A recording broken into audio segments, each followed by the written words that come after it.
This video is all about why training for strength represents the best use of your time in the gym.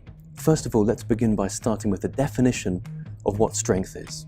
Strength is force produced against an external resistance. If you follow sports, then you can imagine that that external resistance could be an opponent, or how fast you can move through the water, or how hard you can hit a tennis ball or a golf ball. It can also be how hard you can push your feet against the ground or pedals to generate speed. And then there is the strength that is useful in everyday life. And this is why I coach what's known as a general strength adaptation. What it means is that rather than focusing on an individual body part or an exercise, I focus on a complete movement pattern that a person would use in their everyday life. These are things such as going from sitting to standing, reaching up overhead, pushing a heavy door, lifting an object up off the floor. These are just some of the normal movement patterns we perform every day. It turns out that the best way to train these movements isn't with the use of machines which restrict the way you move.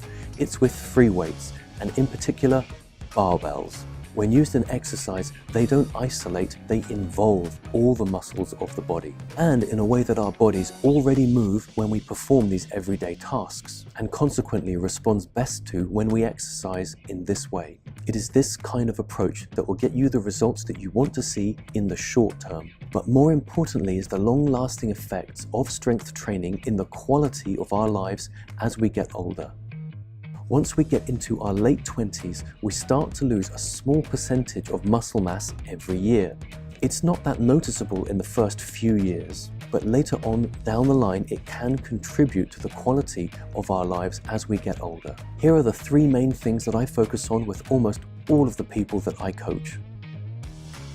After personally trying out and analyzing lots of different physical activities, I've concluded that the approach that I now take with strength and conditioning has the greatest impact for people's long-term health.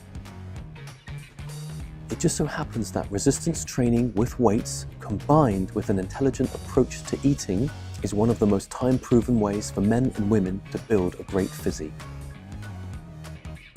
And the third thing is performance, but not just for athletes and competitive sports. I'm talking about for everyday life.